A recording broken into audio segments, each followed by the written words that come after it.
He's back. The man you love to hate. It's Big Ant. He knocks it down to the front. He gets it back to Goldie. Some poetry in slow motion from Goldie to Lucky. Don't you want to be him? He's got 9. It's this week, the Spoon Bowl, the biggest match in the AFL. West Coast and North Melbourne face off. Our home game in the West, which is still kind of weird, but it is the biggest game in football, the Spoon Bowl, and the biggest guest we've ever had. Everyone, you love to hate him. It's Big Ant. He's back. Welcome, Big Ant. That was a pretty good pump. Thank you, my brother. Yeah, how's things? How's life? Look, as I mentioned briefly, it's WA Day over in Perth, so got a bit of spearmint milk to celebrate. Good to see the black and gold jersey to, make Oscar Allen and Harley Reid feel more comfortable in their Hawthorn and Richmond jerseys, respectively. Just a glimpse into the future. You know what? I don't think Oscar Allen's going to go to Hawthorn. It'll be Brisbane. Knees are absolutely screwed, and if any doctors are going to fix it, it's going to be them. So, well, this has started off on a positive note, which is fantastic. I guess let's dive into your feelings a little bit, Big Ant. West Coast and yourself, what's the relationship like at the moment? I don't even know why you have me on this podcast. I don't even follow footy. I ask myself that every day. It's a tumultuous one.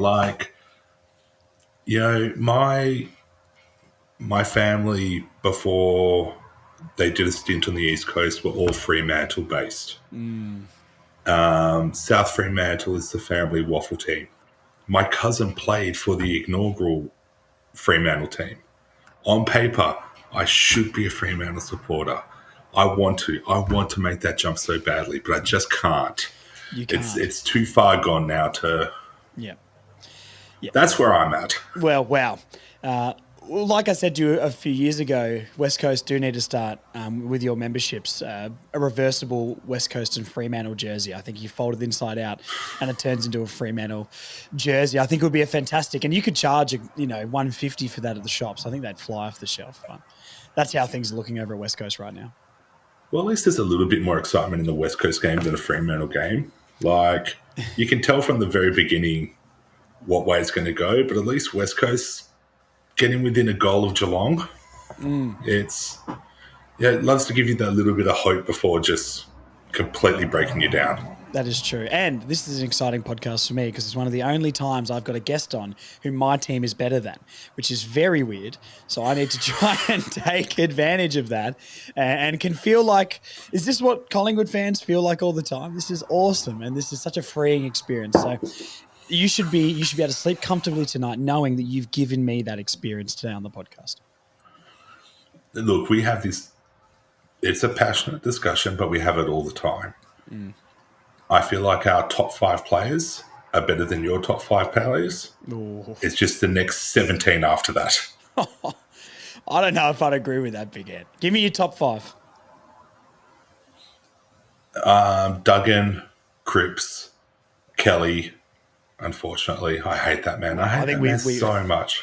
I mean, jeez, it's rough. I don't know if this statement's accurate from you. 2 more, please. Allen? No. Oh. Just because it's a forced inconsistency for him. Especially with McGovern out at the moment. And I want to put McGovern in that top 5, but we don't even know if he's ever going to come back.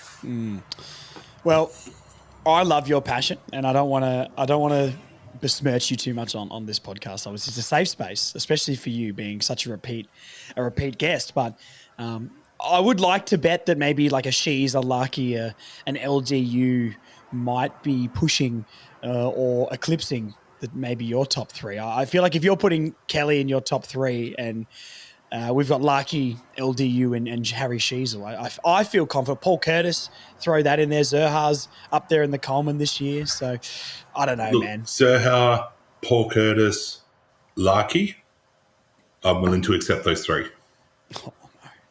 No. LDU signed that contract and then went, I'm going back to bed. He has given no effort since he re-signed. You know it. All the shin boners know it. No, sir. No. It's funny. Impact wise, yeah. But numbers wise, it's pretty similar. And contested ball is up through the roof for him, and the stuff on the outside is down for him. So it might not look as flashy, but I still think he's having a very good season, even though, yeah, I do agree. Sheasel this year, still putting up numbers that, most people in the league would die for, but it is a drop off of their, fringe All-Australian standards. Yeah, I look. It's getting to the point. Like, all right, where West Coast is at right now is where you guys were last year, where there was new coach, rebuild, like significant gut out of players. Like it's that big drop off. You kind of got to hit rock bottom before you can build yourself back up. It kind of feels a bit David Noble-esque. I won't lie. Maybe it feels a little bit of God's green earth. a little bit David Noble-esque, but that's okay. What was your expectation for West Coast this year? Maybe 5 wins. Because you were confident. You told me that you're going to finish above us, and to be fair, that's still I don't think that will happen, but we're absolutely not in the clear, so I'm not going to try and get too on my high horse here. But that's it. Like a game and a half, this weekend can change that altogether to just half a game, or it could blow out to 2.5 games. Which is a lot for the bottom three. To be fair, a couple of games is a massive thing to sort of make up. How have you seen West Coast season so far? Your emotions are here on the table. Lay it out for all the fans who have a deep love for you, Big Ant. Tell us, what are your thoughts on West Coast season this year? Look, to say it's not going the way that everyone sort of expected is a understatement. I feel like, and again, I feel like I'm mimicking you from last year. I keep seeing these little glimpses of where those little changes where it is going right. But we're back at a point of 3 years ago where there's no fitness and no carry through all 4 quarters. Like that Brisbane game, we led 3 quarters. 3 quarters doesn't matter. It's a whole game. So, it's disappointing to not see those results come through. But, last night, and again, I hate to say it, Tim Kelly's showing that silkiness of past. Like the reason why we picked him up. Oscar Allen, 4 goals, stepping up now that Waterman's out for the season. Even Harley Reid actually stepping up and starting to showcase some of what we're expecting. Baker played out of his mind. Duggan had a great game. There is so much potential for what could be. I think it's disappointing that on paper, points wise, we're back from we're behind of last year, but starting to see those little systemic changes creep in. By this point last year, how many wins did you have again? Was it 1 or was it 2? It was 2. 2? Yeah. And we were 0. We were none. We were 0-11. So this is sort of, where what I'm feeling like is we are ahead of last year, and it's a very low bar. Don't get me wrong. And this is not something that we should accept. And this whole podcast in general is going to be talking about what it's like to be at the bottom of the barrel. But we are 2.5 wins better than last year. And I'll count the draw's got to count because it was against Brisbane. If you've got a draw against the Saints or you've got a draw against, Essendon or something, which we nearly did. But those ones I wouldn't have taken. But I think a draw against... We both nearly did it. Well, that's true. But a draw against the reigning premiers, I think, is a win for a team near the bottom of the ladder anyway. So, yeah, I feel like we have got a lot better. Our defensive identity is a lot better, and players we're getting a little bit more used to knowing where players are going to play. There's no like, oh, is Charlie Coleman going to play forward or back? And, Paul Curtis stepping up down there now. Zerha's having a great year. So I feel like we're getting better, but obviously miles and miles and miles to improve. Now, can I just say, as an outsider, Comben and Pink in the back line, Toby. I was so ready to hate it. I hated Toby Pink. Like, I drank your Kool-Aid. Like, us redheads have to stick far together. out, he's come good. Oh, mate, how good is he? I've said for weeks he's undroppable right now. And we did a mid-season review podcast a few days ago. If you haven't listened to it, please do. And I said Toby Pink is undroppable. He is one of my players of the season so far. Not because he is one of our best, I guess, but just from us expecting him to play no games to right now being you have to play him every single week. What a incredible comeback from Toby Pink. And look, I think he's one of the best players I've ever seen in the North Melbourne Guernsey. I'm going to say that right now. No sarcasm intended.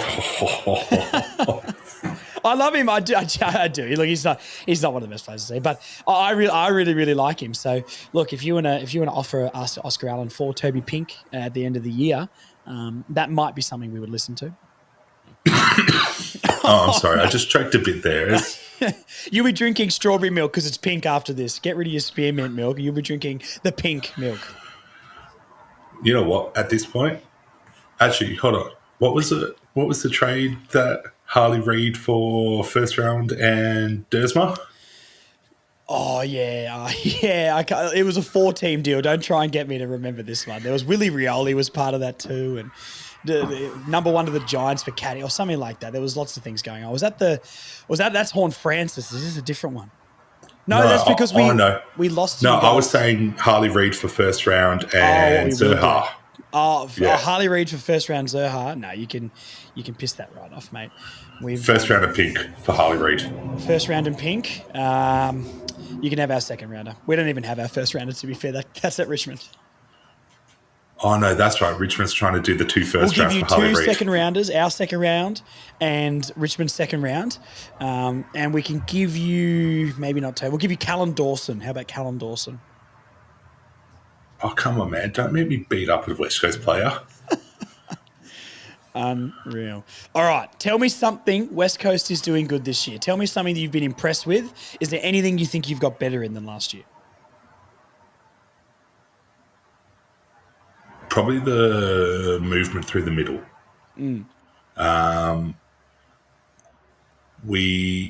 Last night is a great example of it. The way we just moved the ball. Geelong just couldn't get it past the midfield. The field presence to know where your teammates are, to be able to keep that flow going. It's where you guys just tore us apart last year, I feel is something that we've worked upon greatly. Yeah, okay. What's your biggest vulnerability, do you reckon, in your team? Oh, the front and back line. Losing Barras and not really having an experienced player, especially now that McGovern's out ready to go,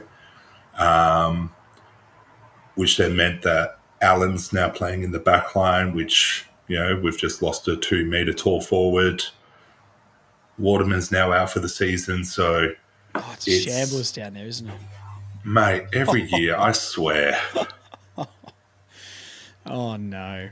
Well, look, luckily, we work together 3 days a week, and I get to give you welfare checks every single time you walk in the door, which I know brightens your day. First, West Coast, no more Knicks in the playoffs. It's tough for you, Big Ant. It's tough for you right now. Between the Eagles, the New York Giants, all my hope was on the Knicks, and that's how they did me. Well, when your hope is on the Knicks, we know that that's going to end a certain type of way. But I would say a conference finals, that's a tick for the Knicks. I heard they haven't been in the conference finals since 2000. Yep. Any Knicks fan under the age of 25 has never seen their team in a conference final. Wow. I mean, even if you were 27 years old, I would say you don't remember it either. I'd say you probably have to be at least 30 years old to remember that. Yeah. And I'm 30 and I don't. So anyway, we'll leave it there. What's some players on the team that you think are doing really, really well this year and you think could potentially hurt North in the game coming up? I reckon Elijah Hewitt, he's now that he's starting to find his legs, he's able to play, 3-4 quarters of footy. The boy just runs. He just runs. I've fallen in love with him so much. Gimby as well. Like, The Reuben sandwich. mate, that's what's going to happen on this weekend. The Larky Reuben. Reuben Savaki. Reuben Suvlaki. Well, look, if Oscar Allen plays in the forward line, I guess maybe Gimby might have to be your fullback and play on Larky. So that would be a delicious matchup. Bruce will be happy. Like, I was worried when he was announced in the back line. Like, sure, tall frame, but, Yeah, not a key position like a lockdown sort of player. Nah. But again, just watching him go like these big key forwards, Jezza for the Cats probably wishes he wasn't there last night. Like, well, yeah, I mean, he kicked a bag still though, didn't he? I think Cameron kicked 5 too, so I think he had a fairly good time. Only kicked one more goal than Allen. And I love that. It's the little wins, Big Ant, for us down the bottom of the ladder, and I love it. What position is Gibby playing this year? Is it still like halfback? No, he's been moved to a fullback position. Wow, so he's almost literally playing against the key forwards. Yeah, wow. Because I mean, physically, he's probably there. That guy's on some sort of a list of Essendon stuff down there. But good on him. I guess the way he's put on size in the first half of the season, I wouldn't be surprised. Screams at this point. illicit, yeah, for sure. Allegedly, Worsfold's moved back to the club, so yeah. Allegedly, of course. Cool. You're a massive North fan in the closet, as we know. Who for North is wetting your whistle this year? Who do you love for us? Who do you think could tear you apart a little bit on the weekend? Who are you worried about?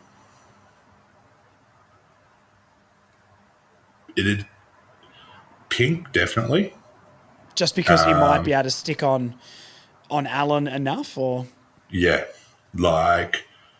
hopefully this weekend was a bit of a confidence booster for Allen. But especially with the ferocity that Pink's been playing, he'll be on him like glue. Both of them being big boys, I expect to see some decent crashes between the two of them. And again, probably Paul Curtis. I always made the joke of, Sherry down to Darling. Darling kicks it forward to Larky. Larky drops the contested mark. Curtis scrums it and kicks it out on the full. Not this year. But he's there. He's always there. How is that man always there? He's very good. He's very, very good. This is one thing what sort of matchups would you have sort of in your back line for them? Because I think this year a massive strength of ours is, Darling's doing a lot down in our forward line with blocking, creating leading patterns to sort of draw players maybe away from Larky. And I think Zerha and Curtis have benefited a lot from that. I mean, Zerha's having one of the best years he's ever had so far this year, and Paul Curtis was in all-Australian form. What sort of matchups would you have for both of those guys? Because I guess is Archer Reed playing down there at the moment for you for like a taller option? And do you have anyone down there who could cover your Curtises who roam around the ground a bit more? Yeah, so we've got Hoff, who sort of does the whole patrol across that halfback. I think he's meant to play more towards the wing, but he kind of just roams, picks up players, all that sort of stuff. Actually, where was it? I believe in you. Because they had... This is another player. Oh, no. So, they were playing Archer Reed off the interchange. Has he played more back or forward this year, though? It's probably a 50-50 split. We're literally just getting him to fill in gaps. Yeah. The bloke's played 10 games. And Yeah, I know. Yeah. he's listed as a key forward, but I've seen him play, I see his name pop up more in the back than... Yeah. Yeah, no, I mean, look, we've got so many players who we're like, how is he not doing better? And you look at him and he's like 20 years old and played 15 to 20 games. And you're like, oh, yeah, okay. Even though he feels like he's more experienced than half the team, he actually is still a genuine child, which... which is absolutely terrifying. How have you seen your midfield this year? Give me Harley Reid, give me Kelly. What's going on with those two? Are they performing? I haven't heard much about Harley Reid this year, and I'm not there because watching. There's been nothing to say about Harley Reid this year. I think after the suspension last year, we kind of went like the first 2/3 of the season, absolute bull, would run through anyone and everything. Then he got that sling tackle suspension, and I think may have gone too far the other way in trying to correct him. Hard slog towards the end of the season, bit of time off, didn't come back in the greatest shape. But as we know from West Coast trainers with Nick Nat, not a problem. That's fine. It's been a slow build-up. Like, at one point, I think he was averaging 7.5 possessions and 100 meters gained each game. Yeah, like, it was pitiful. To then kicking, 2 goals last night, a few hundred games. Like, it'll be a slow burn with him just to get his... And again, the kid's 20. Like, he's played 18 months of AFL, and it's a massive step from, the,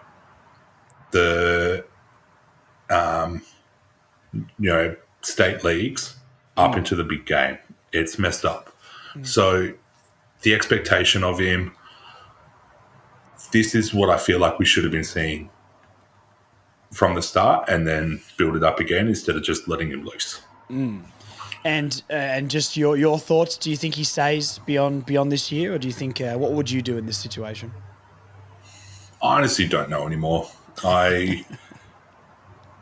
It's weird seeing West Coast spoken about in Victorian media, like sports media, so much because of him. Like, I'm used to just having nothing said about us unless we're playing a grand final. There's little things that he says here and there that makes me think he will stay, but it's also tossing up whether I want him to stay. Like, that was my next question. Do you want him to stay? Give us your fans' perspective.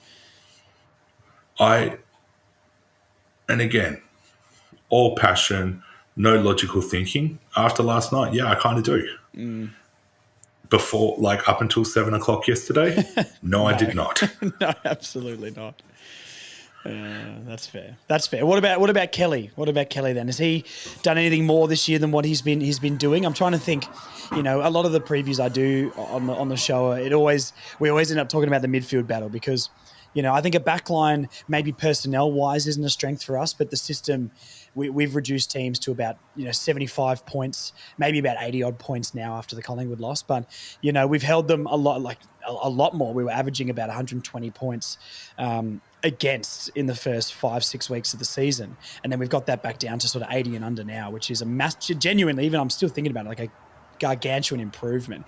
Our forward line has shown we can kick goals with Larky, Curtis, Zerha down there, and Darling chipping in every now and then. So the midfield battle, I think, is going to be the biggest thing here, and I'm trying to think of matchups wise what it will look like. And Kelly is a big name, but as you well know, and we all do, like, since the trade, he's really hasn't hit the stride that we thought he would.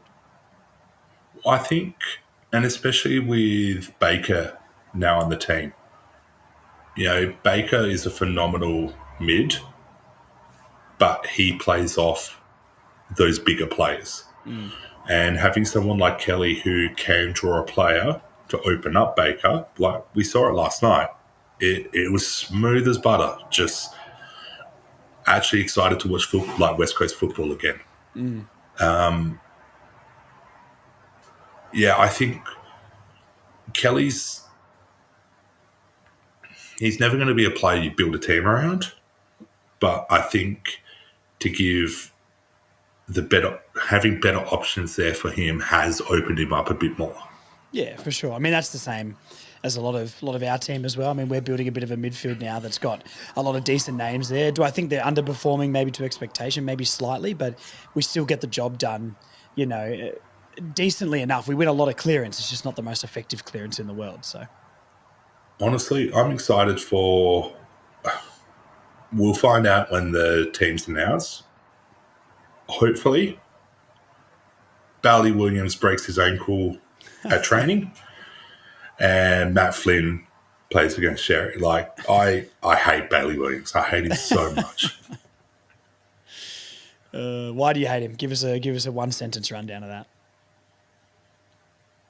I never thought we'd be the team to fire a coach mid-season, or during the season. And knowing that those messages came from him, and then when he got his way, still to underperform like that.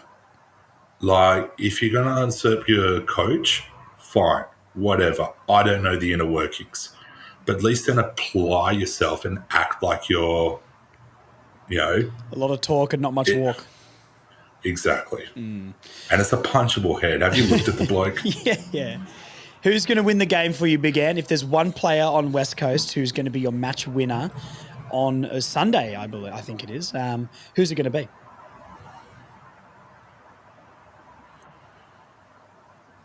Deep in thought. Gimby smothers like his, Shot to win the game-winning match. goal.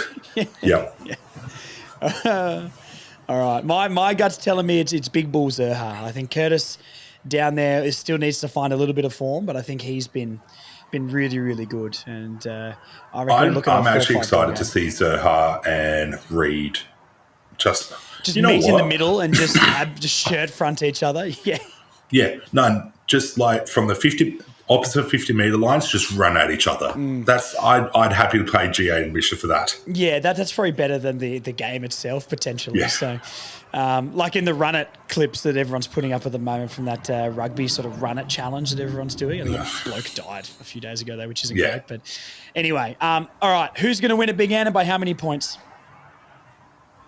North by 26. Oh, I love your honesty. It's the first time someone's ever said we're going to win a game on the preview podcast. I would actually mirror that. I reckon it needs to be at least 3 or 4 goals, and we need to, if I'm going to be confident we're heading in the right direction, we need to get the job done in a way that shows that we were on top. Like Richmond, I love the gritty win. Richmond are a much better and much more experienced list than a lot of us gave them credit for.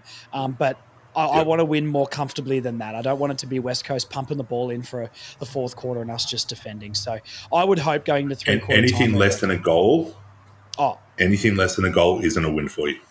Yeah, I mean, I'll take the points, but we'll walk away from that saying, that doesn't feel very good, and that doesn't give me confidence going into the season. It'll be interesting if I think the bye is good for us, but then sometimes teams coming out of the bye can also be bad. So, look, I guess we'll see on the Sunday. My last question for you, Big Ant, is who is your favourite player to play for both North Melbourne and West Coast?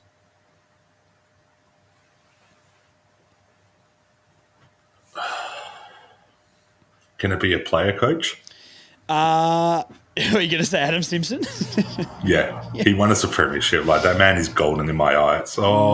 Actually, not even that. Like, I want to love him, but he was under Clarkson, and you know what? Screw McRae, screw Fagans. Drew Petrie is probably mine, I would say. Actually, yeah, I forgot about that. Yeah, Drew Petrie. I'm just looking here. I don't know if all of these are true. I'm just trying to look at them here. Did Aaron Edwards play for you guys at one point? I feel like, or was this a different team? I can't even think of, because I usually do a little bit of research before the show about this, and I genuinely have forgotten. Let me just have a look. Yes, 2003 to 2005, played 4 games for West Coast and kicked 2 goals, then came to us. So give me give me Aaron Edwards. I'm just going to read out what Google says here, because I don't know if all of these are true. I know some of them are true. So Drew Petrie, Declan Mountford, I think was a top-up player for you through the COVID Yeah. years. It says Dean Laidley, Alex Ishenko. I've heard the lore about this guy. I wasn't old enough to see him play, but I've heard the lore of this Ukrainian guy playing for us. So I need to dive into that a little bit more. I'll just reel off some here. Matthew I didn't Burton, know you Casey went there. Green, Ross Glendenning, Ben McKinley, Jake Waterman. Hang on a second. What is going on here? Why does it say that? Give me a second here. Jake Waterman. It can't be. I'm sure Jake Waterman hasn't played for us. No, now we're just getting into a place where I don't want to be. It's just naming Western Australians, I think. Because now we've got Elliot Yeo, Ruben Jinby. Absolutely not. So look, I'll go Drew Petrie, Declan Mountford, shout out, Aaron Edwards, shout out. And of course, the man, the myth, the legend, Adam Simpson. Oh, and the great Glendenning, Glendenning trophy after the Western Derby each game. Yes, I mean, look, before my time began, unfortunately. But hey, this is what connects generations. I hate you. All right, we're going to wrap it up now. It's been going way too long. Do you have a message for the North Melbourne fans being back on the podcast? Rev them up, be nice to them, do whatever you want to do, but be prepared for the comment section below. Even though Josh doesn't love me like he used to, I know all you guys do. So I love all the shin boners down in Northland. Nothing but love and respect. That was actually quite nice. I was expecting something a bit more severe. Well, thank you for coming on again, Big Ant. And look, if you guys want to come down to the barbershop, we work Thursday, Friday, Saturdays together now. So come down, book one of us, and if North beat West Coast, get down to the barbershop the following week and Thursday, Friday, Saturday, and we can take the piss out of Big Ant because it might be the only opportunity we get to. I will strangle you with my scarf. And you want to come and see that too. That would be fantastic. Thank you for coming on, Big Ant. Love you. Thank you for having me. Love you. Thank you to Big Ant for coming on. Again, it's been a while. The enemy and best friend of the podcast. Hopefully you liked his interview and his insight on the Eagles. Leave your Big Ant messages down below. I want you to banter him, be nice to him, say all sorts of things, and we'll see if we can get a reaction out of him. Poking the bear with Big Ant is always the most fun. The more comments you leave, the more I can tell him on Saturday before the Eagles game. So leave your comments down below for Big Ant. That'll be very, very, very funny. Okay, live team reaction, news, all the stuff. You know what's coming up. Let's talk about some news first. The only thing that I know that has been going on is Harry Shearer did an interview and basically talked about there's been lots of players playing in lots of positions. I'll see if I can get the quote here. This is on SEN, sorry. We have guys playing sometimes 3 or 4 positions per game. We're not sure if that's working for us. Moving forward, we'll look to have people focusing on their positions for 4 quarters to be more consistent. That's really interesting because we've seen a lot of change and we talk about people's roles. I mean, Powell gets thrown around, O'Sullivan, McKercher. There's lots of players, especially in that midfield group, that get thrown around a lot. And I've said this for a long, long, long time. If we have a lot of swingmen, if we have a lot of utilities, we're not going to be a good team. I don't really understand why, especially Clarkson wants heaps of versatility. Versatility is good to a point. And then when you've got players who are all versatile, that means they don't nail down one position.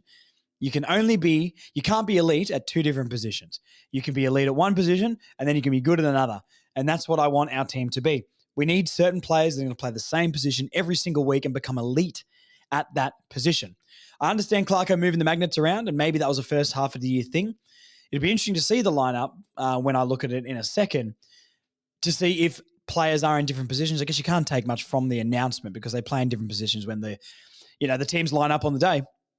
But even some sort of players that are in there, and maybe we can try and chat about some players that need to sort their role out. So I don't mind that he's been shuffling the magnets in that way to see, but at a certain point in time, we need to start being like, this is the position you play, nail it. Like Charlie Comben. I've said this for a long time. Comben is no longer going to be a forward.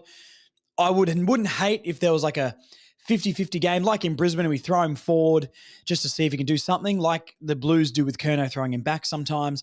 I think that's okay. But Comben is a defender now. He's a backman. He's one of the better interceptors, as we know, and I think this year has been really good one-on-one. So he's improving, and players, especially key position players, need 2 to 3 years in a position to start to be one of the better at that position. I can't think of many apart from some superstar names and legends of the game, and they're sort of anomalies. Most players are good to average, right? So we need to find positions for these guys every week, and we need to let them grow into it. Otherwise, the system won't be invented. We won't get our system that we're looking for. We've got, I was talking to people today at the barbershop, and thank you to everyone who's come down to the barbershop as well. Black and Brown Barbershop in Mitcham, if you want to come down for a haircut. Just book online. You can request Josh, put further north in the comments, and I know to give you extra special service. With Hawthorn, right, and Hawthorn's little drop at the moment, how do I put it? I think we're more talented than Hawthorn, but Hawthorn's system is better. And when people hear me say that, they freak out, right? We've got more talent. Like LDU, Sheasel, McKercher, there's more talent there. They don't have the top 10 picks on their list that we've got. That's basically what I mean. But their system is so good, they're making good players look great or average players look good. And they've got more depth than us because of that. Once our talented players get the system, I think we can be really good.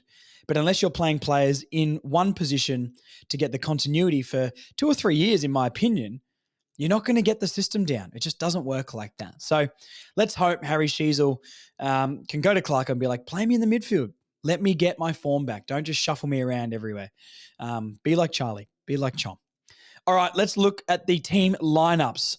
What would I want to change? I put out my preferred team I would go with. I tried to keep it realistic. I know a lot of people called for Core to be dropped, but I don't really know who comes back in. I think potentially when Archer comes back, you could look at swapping those guys, even though I don't think Core's been quite as bad as everyone thinks, but maybe I'm just not looking at the same things. But I think Core plays. I don't want Logue back in. He's not doing anything to suggest that. Neither is, I guess, Dawson's playing forward, and Whitlock, he's okay. So I think Core plays. The only change I made was Teakle and Harvey to come in. And I did drop Finbar, and not because Finbar's done anything wrong necessarily, but he just needs to improve his goal kicking. Teakle has been really, really good, and I would like to see what our team structure looks like with keeping Darling in the forward line and having a proper backup ruckman. Maybe we don't get those lapses in the midfield where we get 2-3 goals kicked against us in a phase of 5 to 10 minutes when maybe Darling's chopping out, or we can just stop the momentum a little bit more with having a proper ruckman coming into that midfield. And Cooper Harvey as a sub, I put, would like to see him play, to be honest, but I don't really know who you drop for him. Good luck. We'll see. They're the 2 changes I would make. I would keep the rest. Oh, there's so many ins. Aiden Core's out and Finbar. Teakle, okay. I was onto something here. In Logue, Harvey, Dawson, Teakle, Hansen Jr., out Core and Finbar. Interesting. The 2 guys that I just said, Harvey and Teakle, are in. Interesting that Finbar is out. So you would think Teakle comes in. So Finbar is definitely out. Teakle's the only guy in there that can play forward, unless we want to go with Cooper Harvey to make it a smaller forward line, perhaps. The Eagles are really low on key defender stocks. Obviously, Barras moved and McGovern is not there. Really, really interesting. Okay, let's talk about each of them individually. Griffin Logue, not probably preferred to me personally. Maybe you can swap Core for Logue and just see, but Griffin Logue needs to earn his place, and I don't think he's done that. So it sounds really harsh, but I don't really want to see him play. He's been named on the field. My mistake here. So he's playing. He's been named on the field. Has anyone else been named on the field? No. I don't think so here. Doesn't look like it. So, all right. I don't think it means anything on the interchange bench if Cooper Harvey's been named in the top 4 on the bench. I'm assuming that doesn't mean anything. But, okay, Griffin Logue has been named. So he is coming in for Core. I guess I was just pointing out that if that was going to be a swap, I'm not against it, but it doesn't excite me getting Griffin Logue back. So he's going to be playing. Okay. Cooper Harvey, would like to see him play. I wish he was more of a small forward type, to be honest, instead of that Paul Curtis archetype. But hey, what can you do? So he deserves a spot. He's been kicking heaps of goals in the VFL. Callan Dawson, not for me. to be honest. You can't, if you're definitely bringing Logue in, you got Comben, Pink, and Logue down there. I don't know why Callan Dawson is even an emergency for this game, to be honest. We're surely not going to go with the Sydney tactic and go with 4 key defenders. If anything, I think Dawson or Whitlock should be getting an opportunity ahead of Callan Dawson, even though I really like Callan. But I don't know. I don't know if his form is warranted. The call-up and those younger players deserve a shot. Teakle, love it.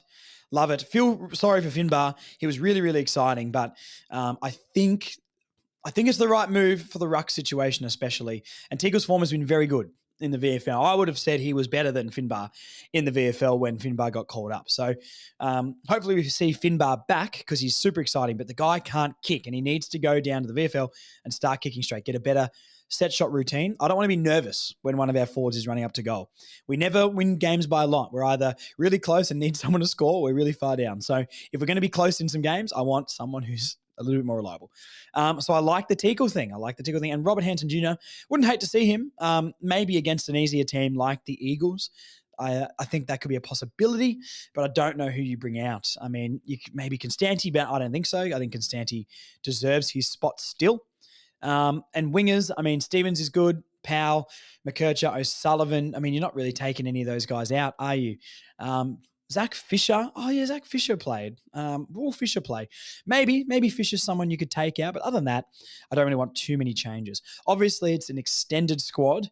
So we'll see. I'm assuming on Saturday they will name the team. So, yeah, we'll see. Grillogue definitely playing. And I would be shocked if Teakle didn't come in, even though Teakle's been named on the bench. I'd be shocked if he didn't come in with Finbar out, unless we were going to go to a smaller forward line and maybe bring in Harvey. I can't see Harvey and Teakle coming in now with Finbar already going out. I don't know. I just don't know who you change, to be honest. But hey, it is what it is. A lot more ins than I thought there was going to be. I thought we would go in with something pretty consistent. But let me know what you guys think down below. Who out of those players would you bring in? Do you think Core and Finbar are fair to go out? And Logue, Harvey, Dawson, Teakle, and Hanson Jr., who would you bring back in? That is a lot more changes than I thought. Okay. Wow, I'm shocked. And Logue too. Oh, man. He'd be one of the last ones I would have thought to bring in. I would love to see like a Whitlock or something down there, or Will Dawson having a game. But hey, I guess it is what it is. All right, let's do some tipping, and we will get you guys out of here. We didn't talk about the Eagles team, but who cares? I mean, Cripps, Clay Hall, and Bailey Williams are in. Cripps is a good player, so that's not good. But, no McGovern. Hopefully he's okay, by the way, with McGovern. He sounds like he's in a bit of strife. But I'm looking at some of their names on here, and there's not many guys I've heard of before, to be honest. So we should be touching these guys up. If it's anything under 3-goal win, I'm going to be frustrated. I think. I'll take the win, absolutely. I'm not going to complain. I don't think we should complain with a win because we're North Melbourne and we're at the bottom of the ladder. We can't complain with a win regardless of how we get it. So please don't do that. But we do need to show that we are better than these guys significantly. All right, let's have a look here. Hawthorn is smashing the Bulldogs. Wow. It's only first quarter, though, and hopefully the Bulldogs can come back. But I've gone with the Bulldogs in this game. Obviously, I want to change my tip now, to be honest. But no, I'll stick with the Bulldogs. I'll stick with the Bulldogs over the Hawks. Adelaide, Brisbane. I've gone Adelaide in this one. I've said this all year. Brisbane have not impressed me once. They haven't had a single game where I've gone, wow, that was a really, really, really good win. So over in Adelaide, after coming off, they lost last week, didn't they? I think Adelaide. I don't know if I'm going recency bias there. Richmond, Sydney. I know a lot of people are going to tip Richmond in this one because they were close last week. They used a lot of their tickets last week. Richmond. It's getting close to the bye. They probably need a bit of a rest. I think Sydney need to bounce back. And I know it's at the G, but who cares about the ground? I'm going to go Sydney because they need to win this game. If they don't, it's nearly season over anyway for the Swans, to be honest, in 14th halfway through the year. But you can't be losing to Richmond after an awful performance the week before against the Crows, to be fair. Geelong, Gold Coast, Geelong, because it's at that stadium. If it's up in the Gold Coast, I'd maybe change my answer. This should be a good game. I mean, the 4th and 5th, equal points, basically equal percentage, very even teams this year. But Geelong, because it's in Geelong, I think. I know I said the ground doesn't matter, but it just feels like they never lose down there. Just like if Hawthorn play in Launceston, I just will never tip against them. GWS Port, gross. GWS, please smash them.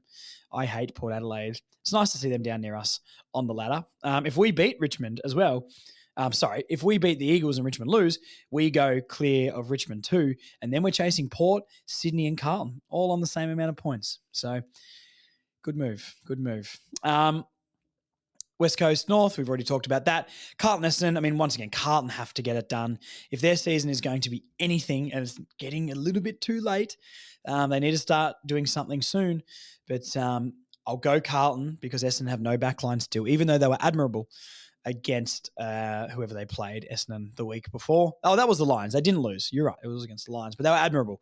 It felt like a loss for the Lions, to be honest, just like it was against us. And Melbourne, Collingwood by 100 points, potentially. They are, you know what's fantastic? And to all the North fans listening to this, everyone's got Collingwood mates because they're a big bandwagon club. But every Collingwood mate you've got, go up to them and say, you guys are so good. You are the best team in the league by an absolute country mile. And you watch them squirm. The only thing we can banter this team about, or the only thing we can get under their skin about, is doing that.